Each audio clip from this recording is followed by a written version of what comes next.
Ito ang GMA Regional TV News.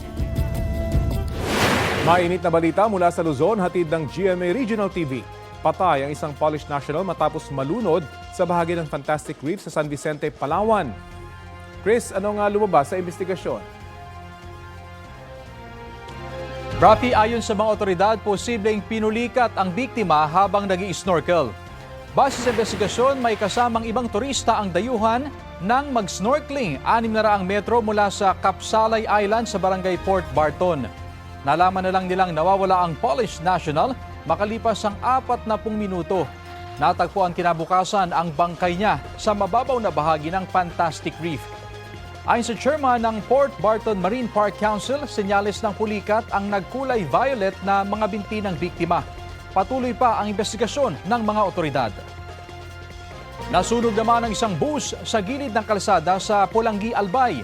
Kwento ng mga pasahero, bago nasunog ang bus, nakaamoy na sila ng parang nasusunog na goma hanggang sa makarinig sila ng pagsabog habang binabagtas ang barangay Matakon. Wala namang sugatan at nakalabas lahat ng pasahero bago tuluyang lumaki ang apoy. Base sa investigasyon, problema sa preno ang sanhi ng apoy. Ito ang GMA Regional TV News. Balita sa Visayas at Mindanao mula sa GMA Regional TV. Hinostage na isang lalaki sa Lapu-Lapu, Cebu ang kanyang mag-iina. Cecil, bakit daw nagawa yun ng suspect? Rafi aminado ang padre di pamilya na 2 beses siyang nakagamit ng iligal na droga. Mga opisyal ng Barangay Basak ang nakipagnegosasyon sa 41 anyos na sospek. Matagumpay naman nilang napasuko ang lalaki. Nakuha mula sa sospek ang isang kutsilyo na ginamit niya sa pananaga sa sariling anak. Isinugod sa ospital ang biktima na nagpapagaling na mula sa tinamong mga sugat sa iba't ibang bahagi ng katawan. Sa investigasyon ng pulisya, kalalaya lang ng sospek noong December 1 dahil din sa kasong may kinalaman sa iligal na droga. Humingi ng tawad ang sospek sa kanyang mag-ina at pinagsisisihan daw ang kanyang nagawa. Wala pa silang pahayag. Nahaharap ang sospek sa reklamong attempted parricide at serious illegal detention.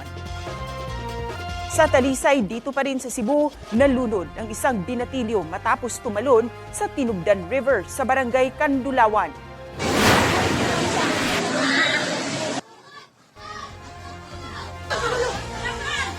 Sa kuha ng cellphone video, makikita ang pagsalba ng mga residente sa 12 anyos na biktima. Dali-dali siyang isinugod sa ospital pero nasawi rin kalaunan. Kwento ng kanyang ina, hindi nagpaalam ang anak na sasama sa kanilang kapitbahay na pupunta sa ilog. Hindi nila pinapayagan ang biktima na maligo sa dagat, swimming pool o sa ilog dahil hindi siya marunong lumangoy. Wala na raw silang plano na paimbestigahan ang insidente pero nananawagan sila sa barangay na humanap ng paraan para hindi na maulit ang nangyari. Sinusubukan pang makunan ng pahayag ang barangay. Nalunod. May nalunod din sa isang beach resort sa barangay Tambler sa General Santos City. Agad dinala sa Pampang ang lalaki at binigyan ng CPR saka isinugod sa ospital pero idineklarang dead on arrival. Kwento ng misis ng biktima, humabol sa paliligo sa dagat ang kanyang mister matapos ayain ng kanilang anak. Hindi naman daw napansin ng kanilang anak na tatay na pala nila ang nalulunod. Hinala ng pamilya, posibleng may ibang sakit na naranasan ang biktimang 72 anyos bago nalunod. Hindi nagbigay ng pahayag ang pamunuan ng beach resort.